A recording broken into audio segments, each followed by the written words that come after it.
Hi, this is Sean D'Souza, and you're listening to the 3-Month Vacation Podcast. This podcast isn't some magic trick about how to work less. Instead, it's about how to really enjoy the work that you do and to enjoy your vacation time.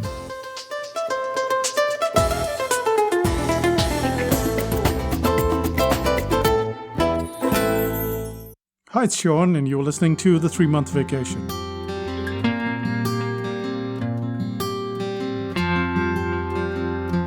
Imagine you've missed the sunrise for the past 300 days. Would that mean you'd give up on sunrise forever? We know the answer to that question, don't we? Even if we snoozed right through a few hundred sunrises, it's possible for us to wake up on the 301st day and then bask in the glow of a morning sun.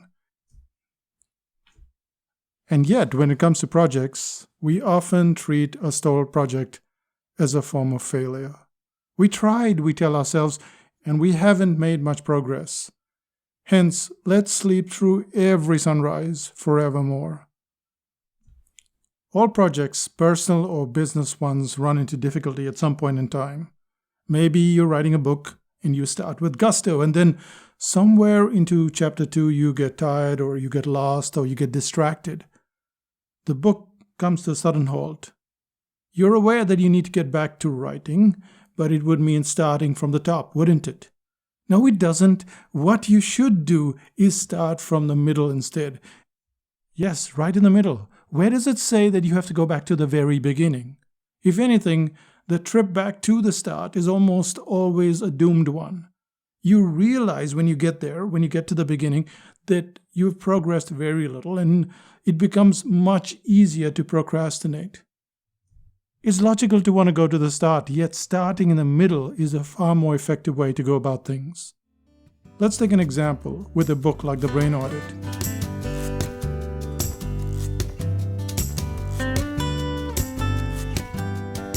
If you've read the book, you know how it goes. It starts with the introduction, and then it moves to the concept of the 7 red bags. And so let's assume that there are 7 chapters there. And the first chapter is about the problem. What should follow in the second chapter? The solution. Most of us would agree that if we're following that sequence, which is the 7 red bags, then the sequence is very important when reading the book. However, it's not as crucial when you're writing it. As a writer, I could have easily run out of steam and then had a tough time moving sequentially ahead. And when I'm stuck, what I tend to do is go down a little diversion and write another chapter, a chapter that's a lot easier. So if I move to a chapter like objections or to testimonials, what I've done is I've completed some stuff. I get some more enthusiasm, some more energy, and now I'm on my way. But the question is, would it jeopardize the project in any way? Not any more than waking up on the 301st day and going, oh wait, I missed 300 sunrises. I'm not going to look at sunrise anymore. No, you wake up and you look at the sunrise. You start in the middle. Restarting a stalled project in the middle seems like a daft idea. After all, the project has some sort of sequence. To ignore that thread and to start anywhere seems quite ridiculous. And this is because there's no way to know whether what you're doing right now, that side project, will fit in with the final scheme of things. When you're moving ahead bit by bit, it feels like one of those trucks that lay quick dry concrete in the roads. The concrete dries and the truck moves on, and then you have a road ahead of you. And that's sensible and that's logical, and a lot of the times it doesn't work. This middle of the project kind of method seems almost too bizarre. Well, here's another example. I not only do my work, but I have lots of hobbies like photography or drawing. And when I look at my drawing books, for instance, I want to tear my hair out. I've been painting almost daily since 2010. I have these tiny diaries, which are moleskins, and I keep an account of the things that happen on a day-to-day basis, just everyday stuff, like maybe a bandage on a finger, or maybe we had to wait too long at a cafe, stuff that you can't take photographs of, stuff that you can't keep, and you have to draw. So I keep this daily record of stuff that happens. And I say daily, but often I'll open my book to find that several months have passed, and I haven't done a thing.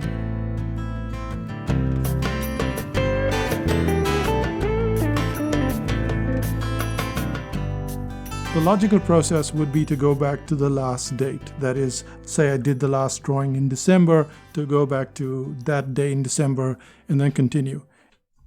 That's not what I do because I feel like the whole world has moved on. So what I tend to do is I make a note of what I want to put on the in-between pages, and then I have blank sections or blank pages until I'm right at the current date. And I start the drawing with all of these in-between blank pages, and then I work my way backwards from there. It's the same thing when I'm putting together some kind of copywriting project. When you look at copywriting, you say, wait a second, there's the sales page, there are so many elements. How am I going to put this all together? And again, we go logically. Let's start at the top, then we do the next thing. And you can't always get that right because once you get stalled, you have to somehow pull away from the road, go on the diversion, get yourself a lime soda, get refreshed, come back on the road. And that's what I do with copywriting as well. I will go off and do some little bits and pieces that are easily done, stuff that makes me excited again, and then bring it back and kind of sometimes even force fit it. But most of the times it's there. You know what needs to be done. You're just going off the road and you're starting somewhere in the middle rather than the sequential thing. A lot of projects get into a mess because of our insistence on a logical sequence. When you and I get stuck, we need to do what is the easiest, or at least what's fresh, what's interesting. We've lost steam, and going back doesn't give us any energy. Starting where we are is small, it's inconsequential, but it's what's needed to get things moving.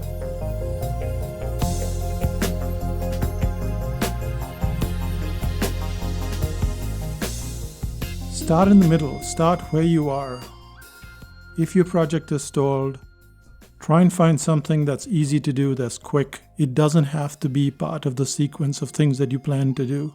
It could be something completely weird that's even very small and inconsequential, but it gets you that enthusiasm. And that's the kind of method that I use, which is I start in the middle. And yep, most of the time it works. And sometimes you just go, oh no, let's go to the start. Everything doesn't work like it should. But here's what you can do today. You've definitely got some project that you want to do. Some project that you started with a lot of enthusiasm and now it's stalled and you want to get back into it. Well, don't go sequentially. Find the easiest thing that you can do and that gives you the momentum and you're back into it. And that brings us to the end of this podcast. What's the one thing that you can do? Pick up that project that is stalled, find something easy, and get going. All of us get stalled. We're all doing too many things. That's not going to change. So at least let's see the end of this project, whatever it is. And with that, let's find out what's happening in Psychotactics land.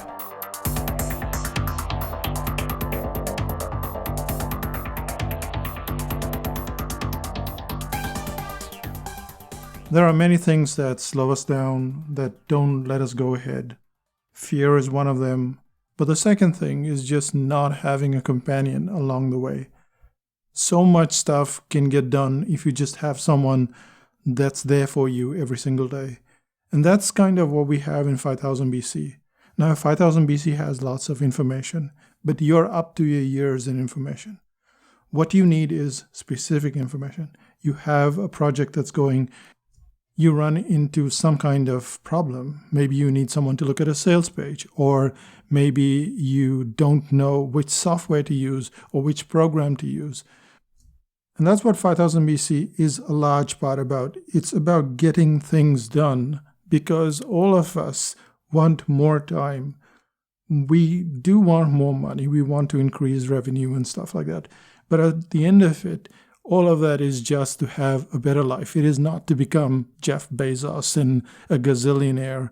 I mean, there are other websites for that, which 10x your income and 50x your customers. That's not what 5000 BC is about. It's a sane place where people help each other. And there are some really good case studies there, which have just come in without us asking.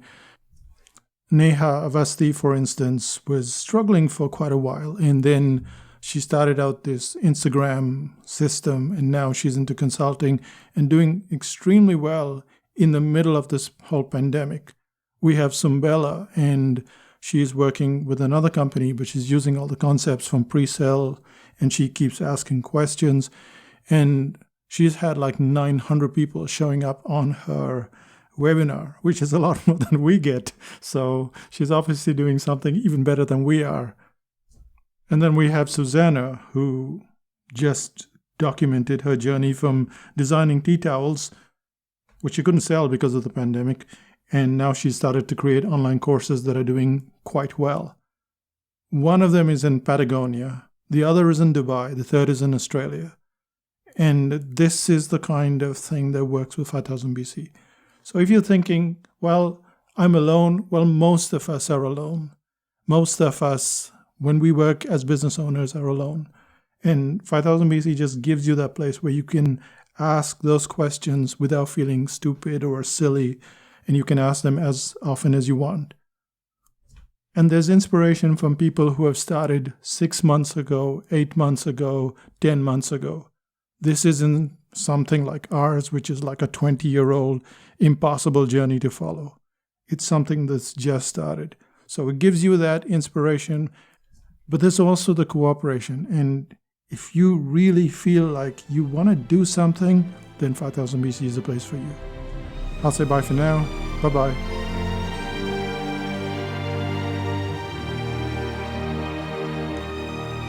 Still listening? It seems like a long time ago, but the website that we redid a few years ago, it took a whole 3 years. And it wasn't because it was a 3-year project. It was just that I would start and stop, and then we'd go on holiday, and then we'd start again. And I'd try to go to the beginning. And of course, it's a nightmare. It's a nightmare for the programmers, especially for the programmers. But also, I'd forgotten where I was. And the only way I could push myself forward is to create some side pages like about cooking or some recipes or cartoons or things that didn't seem consequential in the framework of the website, where you have to have your sales pages and you have to have your About Us page and all those very, very important things. And all of those side roads, they were needed anyway, but getting them done every time I came back, that seemed so much easier to do than to go right to the very start. And now I'm in the middle of another project, which is the Suddenly Talented book. And that's been a 10-year journey, which needs fixing. And you can be sure I'll be going down some of those diversions, because that's the only way I can go forward. If you have any questions or want to disagree with me, send me an email. It's at sean@psychotactics.com. I'll say bye for now. Bye-bye. Oh yeah, and I'll see you in 5000 BC.